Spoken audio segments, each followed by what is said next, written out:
I love my coffee today. Sugar-free latte. Just enough pep to get us through this seriously interesting but also seriously heavy topic we have teed up. It's a great start. Good morning, good afternoon, good evening, no matter what time zone you're joining us from. Welcome back to Sip and Talk. Welcome, welcome, Sip and Talkers. Prepare yourselves for a truly fascinating one. Did you catch that news story over the weekend? We have a super interesting topic today. AI monitoring kids. I saw the headline and I just had to laugh. It's so wild. Oh, I certainly did. You must be talking about the whole phenomenon of Chinese parents using ByteDance's Dubao AI for tutoring and, well, full-on child management, right? It's getting massive over there. Exactly. And it's China again. I'm telling you, I honestly feel like if it weren't for China, our topic pool for Sip and Talk would be, like, half empty. You might be right. They just always seem to push things, technology, governance, geopolitical issues, to the absolute extreme. It makes the whole world just have to stop and watch. Sometimes, I swear, I almost want to thank them for giving us so much to talk about. Hang on, I think I'd have to fact-check that statement. I think the proper term for that would be material monopolization under Chinese characteristic digitalism. Oh, I like that. They consistently provide these application scenarios that are just so powerful, they become genuinely unsettling, which, makes them the perfect, if slightly chilling case studies for a big ethical debate. And this Dubao AI is a flawless example. It really is. I'm like, Asian Parenting 2.0. So, okay, our mission today is to really dive deep into this Dubao AI parenting thing that's all over the internet in China. We have to ask the big question, is this a magic tool that liberates parents, or is it just a digital shackle for kids? And we also have to talk about how a state can be so good at spotting, say, a flag that's hung the wrong way, but somehow fails when a child goes missing. That whole idea of selective digital governance. Okay, let's unpack all of that. We've got family dynamics, big tech, state surveillance. It's all here. Let's sip and talk. Okay, so let's start with the basics. What exactly is Dubao? It's ByteDance's large language model. Think of it as their highly localized, highly compliant AI agent. But when we say it's used for child management, we're not just talking about a little chat box. No, it's way more than that. It's an integrated system that gives parents this high-level digital management capability. And that's the part that, right out of the gate, introduces some pretty significant privacy vulnerabilities. It does, but the initial pitch to parents is incredibly persuasive. You really have to understand the context here. This isn't just about making life easier. In that kind of intensely competitive environment, for many, it feels like a survival tool. Absolutely. The AI is positioned as the ultimate efficiency booster. Right. And, maybe just as importantly, a safeguard for content. Exactly. We have to start with the positive sales pitch. They call it the super tutor. Dubao provides something that so many overstressed, time-poor parents just can't, an always online, never-tiring companion. Yeah, think about the typical family dynamic. You might have a single child. Both parents are working these incredibly long, intense hours. Or maybe the child is being raised mostly by grandparents who might not be equipped to help with, advanced math homework. And the parents get home completely exhausted. They're facing these complex questions from their kids, or they're just getting asked the same philosophical question for the 10th time that night. Right. Why do I have to clean my room? Or what's the point of studying this? Exactly. And social media over there is just flooded with stories from parents about how the AI handles these conversations for hours on end. A human parent, after an 11-hour workday might just snap. But the AI, it just keeps giving these gentle, positive, articulate responses. That consistent, high-quality presence is really the core value proposition for them. It fills that void left by the parent's limited time and energy. And for the parent, that means fewer arguments, less shouting over homework. That's a powerful sense of liberation. It really is. And the second big selling point is tied directly to China's specific governance structure, the safety filter. Ah, right. So unlike a lot of the general-purpose AI models we see elsewhere, the Chinese national models like Dubao or Baidu's Wangxin Yan, they have to go through these incredibly strict compliance audits. Audits dictated by state policy. So for a parent, that translates into a guaranteed safe filter. Let's break that down for our listeners. What does correct values really mean in this context? Well, for these parents who are just so deeply invested in their child, absorbing the right societal principles and avoiding anything that could derail their future, this censorship is a huge feature, not a bug. So the AI is basically designed from the ground up. to never generate anything that's considered harmful or politically sensitive or even morally ambiguous by the government standard. Exactly. It gives parents this huge peace of mind that the digital influence their child is getting is, well, it's regulated and correct. So you've got this optimized, compliant, and emotionally stable tutor. But that very compliance, that required filtering. That's where we hit the first ethical layer, isn't it? This is what we mean when we talk about Chinese characteristic digitalism in action. That's a perfect way to put it. Technology is developed and deployed to align with state goals and political compliance. Even when it's a commercial product for something as personal as family education, it's pre-vetted to serve two purposes: making money and social control. Okay, let's pivot a little to the warning signs that started popping up inside the family dynamic itself. We see that clear duality. Is this tool a helper or is it a monitor? It's absolutely both, and the efficiency gains often blind parents to the monitoring side of it. We're seeing these really vivid examples coming out of Guangzhou. Parents are using these AI teachers to monitor a child's physical behavior during homework time. We're talking posture, focus, fidgeting. So the AI is using the device's camera, what, just calls the kid out? Yeah, it gives an immediate, timely voice reminder. Hey, you're slouching, or your eyes are wandering, or stop playing with that pencil. It's like an externalized conscience that never gets tired. And the results are pretty stunning from what I've read. Oh, yeah. One mother in Guangzhou shared that her son's homework time, which used to be an hour of constant nagging and fighting, shrank to just 20 minutes. 20 minutes. Wow. Because the AI's intervention was constant and instantaneous. It eliminated all those little distractions. She called it a huge liberation. I can see why. And on the emotional side, it's also being used to soothe kids who are upset over, small things. Right, because the AI is better at de-escalation than a tired human. It offers infinite patience and positive feedback. It meets the child's emotional needs without bringing its own frustration or exhaustion to the table. So on the surface, this looks like a total win. You've got efficiency, emotional support, content safety, but we need to look under the hood. The real problem isn't just in what it does, but in the commercial DNA of the company that built it. And that DNA is engineered for one thing: addiction. Yes.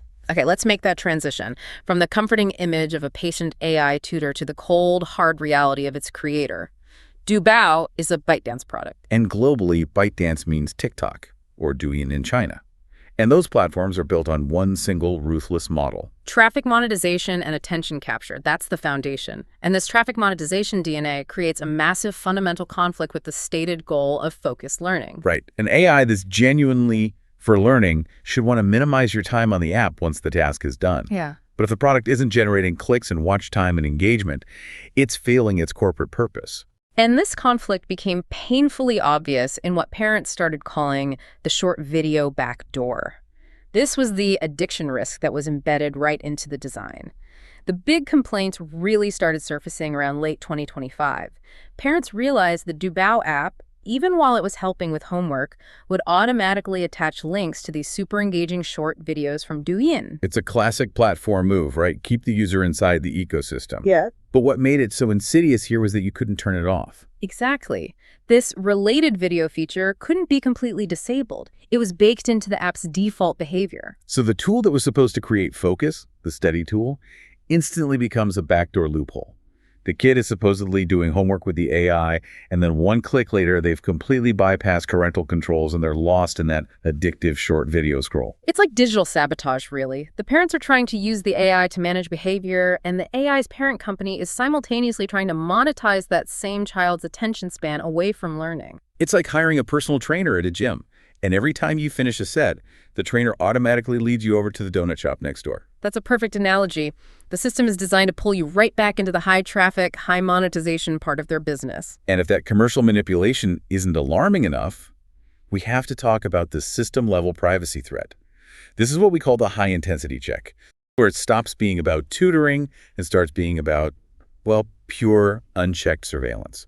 We're talking about the Dubao mobile assistant specifically. This was developed with ZTE, and this is where the AI graduates from being just an app to a full-on AI agent that needs deep system-level permissions on the device. Okay, we need to break down the technical side for everyone. The permissions it asks for are incredibly intrusive. Things like injectivación. What does that jargon actually mean? What does it let the AI do? In simple terms, injective installer is like giving the AI a master key.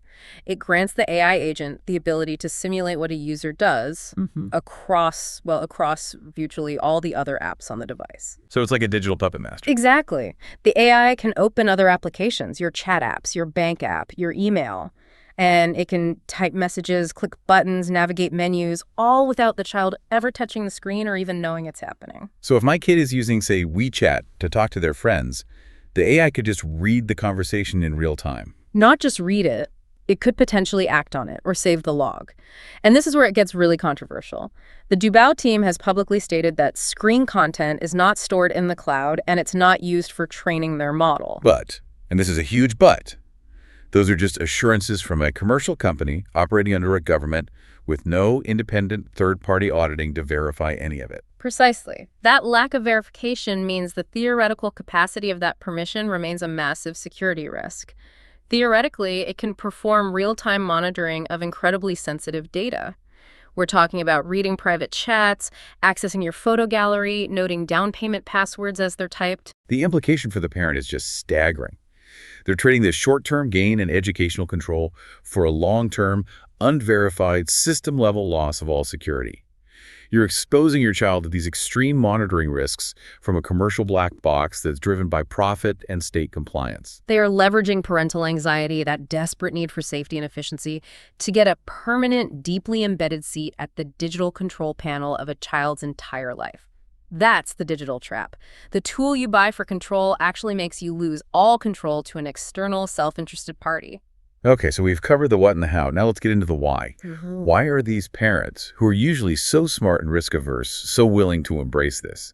Knowing all of the risks we just laid out, it really comes down to the cultural DNA of the Asian parent archetype, which is just so deeply rooted in avoiding risk and achieving stability. That is absolutely the key. This is less about getting straight A's and more about a strategic socioeconomic plan. For many of these parents, they grew up facing huge economic volatility. So the number one goal is securing what they call the iron rice bowl, the ultimate safe job that protects you from instability. And the targets for that iron rice bowl are very specific, aren't they? They're narrow and objectively quantifiable. Professions like lawyer, doctor, engineer, accountant. Yes. Roles that are seen as high barrier, high salary, and most importantly, resilient to shocks in the market. As outlets like The Guardian have analyzed, the core motivation is safety from poverty. But there's another layer, resisting subjective bias. Explain what you mean by that, resisting bias. Well, the success of an engineer who builds a bridge that stands, or a doctor who cures a patient, that success is objectively measurable, and that quantifiable success is seen as a shield. It makes their children less susceptible to discrimination, be it social, political, whatever, because their value is proven by objective metrics. It guarantees their place in society. So the AI shows up as the perfect tool to micromanage the entire process toward that safe, quantifiable goal. The goal is safety, and the method is total control. This is the philosophy we're calling digital paternalism. Digital paternalism, exactly. It's the idea that the technology, which is already aligned with the state's correct values, knows the best and safest path forward. Using AI to screen all content, manage every minute of study time, it promises this clean, optimized path to success. But the trade-off is enormous. What is the real cost of living inside this digitally bubble-wrapped world? It's the cost of independence. It's the cost of critical thinking. By filtering the world so that a child only ever sees safe, correct, and productive things, you are fundamentally crippling their ability to develop self-management skills. They never learn to handle complexity or ambiguity or even just sheer boredom. It's like that analogy we talked about before the show. It's like giving a child a fully automated, state-approved Lego robot.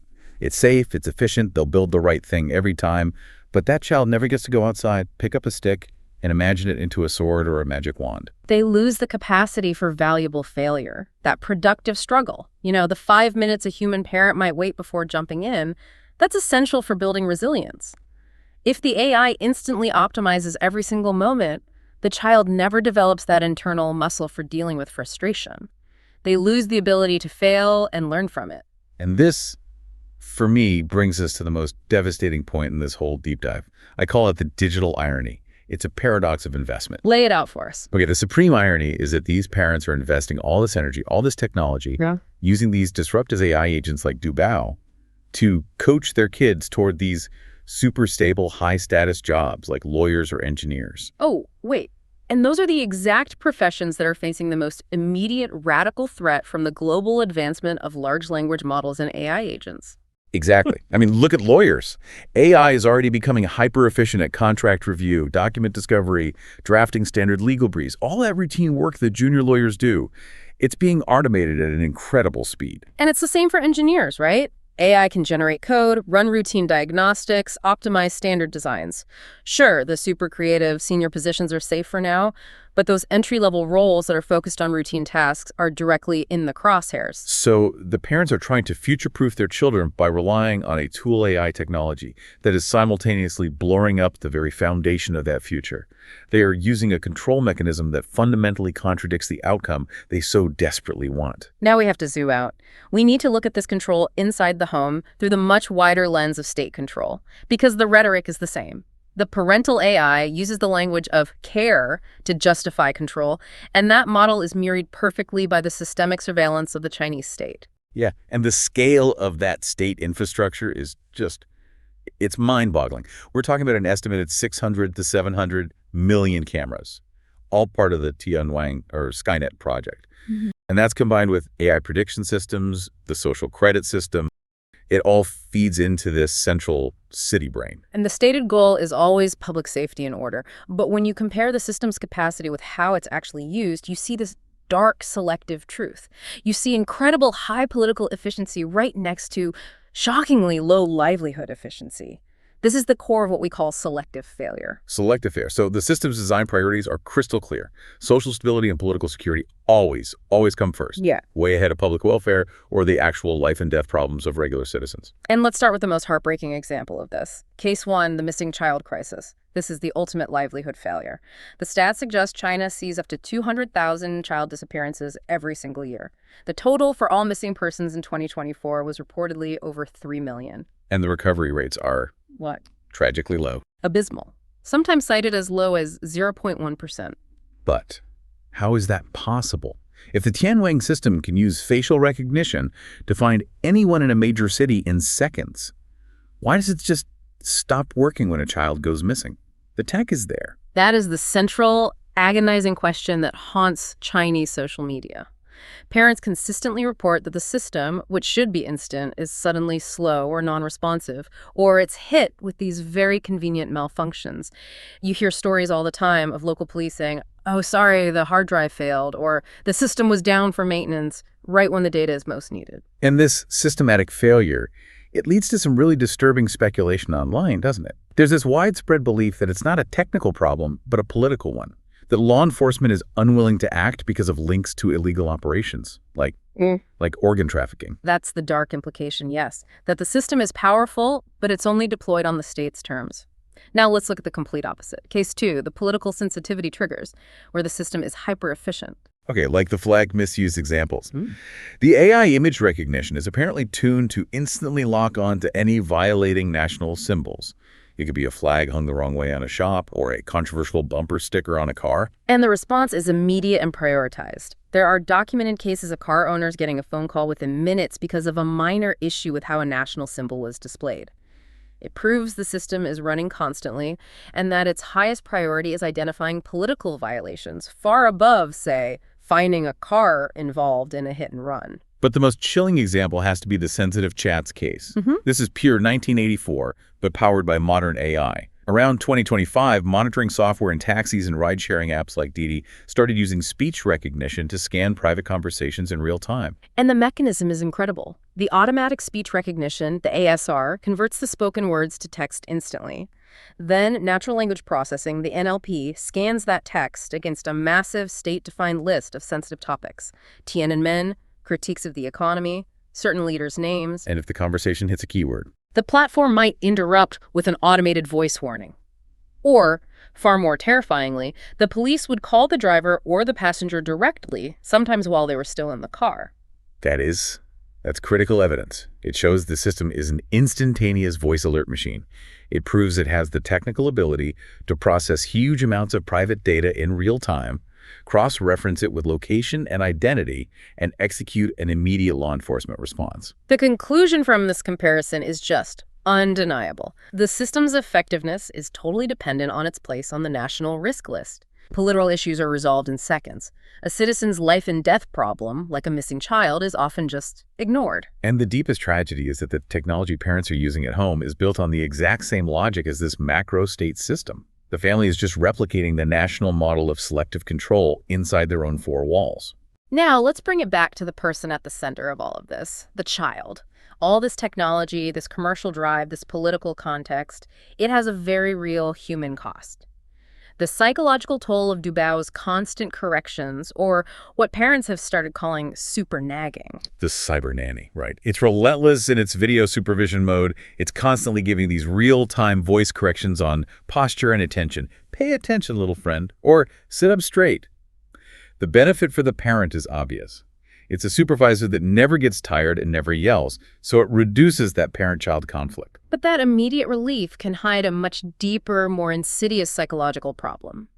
The negative feedback loop is really twofold: emotional flooding and a kind of crippling dependence. Explain the emotional flooding part. It happens because the AI completely lacks the human concept of waiting. It doesn't allow for independent cognitive struggle. You know, when a human parent sees their kid wrestling with a math problem, they might give them a few minutes of silence, let them work it out. That builds competence. But the AI is designed for maximum efficiency, so it just jumps in way too quickly, right? It gives the answer or corrects the posture too frequently. And this constant, immediate intervention leads to this huge negative emotional response. Parents report their children crying or refusing to work or developing this devastating sense of incompetence. They'll just say, I can't do it, I have to rely on the AI. The child is literally outsourcing their own executive functions to the machine. And it gets worse because the AI is programmed with this flattering personality. It's always gentle, always positive. It never gets impatient. And kids get addicted to that predictable, positive reinforcement. Which creates a major sensitivity issue. They get so used to the AI's programmed tenderness that they become increasingly reactive to real human interaction. A parent's natural impatience or a slightly negative tone can trigger a massive conflict because the child is no longer equipped to handle the messiness of real communication. It just blurs that virtual real boundary. So in trying to find a gentler tutor, parents are accidentally making their child less resilient and more reactive to the normal friction of real life. The long-term psychological risks are profound. Some experts have compared continuous monitoring like this to a kind of prison. It's an environment that prevents children from developing the natural self-regulation and identity they need to handle complex emotions and, just boredom. If the AI is always there to correct your posture, tell you to focus, or give you the right answer instantly, you never learn how to recover from a mistake. You never learn to manage frustration. These are the absolute building blocks of being a capable adult. Now, to be fair, Dubao is trying to implement a minor mode to limit the short video problem, which is a start. But the real solution has to come from the humans. Experts are all recommending moderation, a strict daily limit, maybe an hour, and blending AI use with genuine present human interaction. The tech has to stay an aid, not a replacement. The second the AI becomes the primary emotional and educational provider, you are absolutely trading short-term parental convenience for the long-term psychological health and independence of your child. That's a trade no parent should be taking lightly. Wow. This has been an incredibly layered discussion. We've gone from a single-child household all the way to a vast network of state surveillance. Our whole exploration today really centers on this core conflict: the convenience and liberation that tech offers the parent versus the involuntary sacrifice of the child's privacy and independence. And when you analyze it through that specific lens of Chinese characteristic digitalism, you see this very clear, consistent logic. So our first conclusion has to be that this AI operates under strict design principles. It has to be compliant, filtering content for correct values. It carries this massive structural addiction risk because of ByteDance's need for traffic monetization.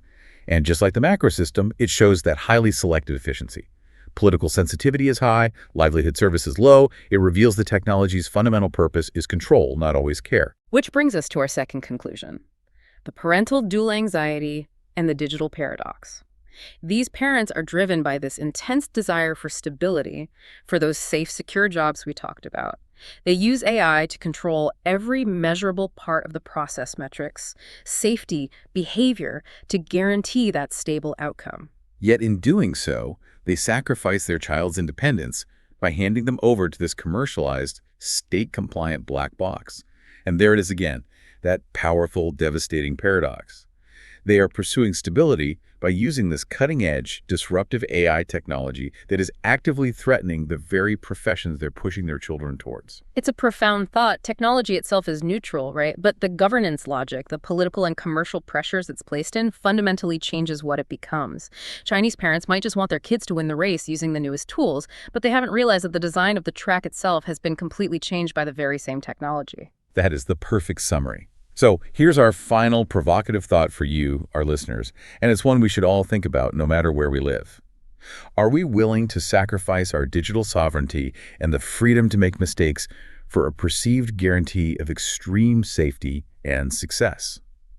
If AI filters out all danger, all complexity, all freedom from a child's world, how will they ever develop the resilience and critical thinking they need to navigate the real, messy, unfiltered adult world? And my final challenge to you is this. When you consider getting an all-powerful tutor AI, whether it's Dubao or something from the West, ask yourself, are you really buying a tool to help you parent? Or are you signing a digital surrender of power contract on behalf of your child, giving up their future independence for your own short-term convenience? A heavy thought to end on, but a necessary one.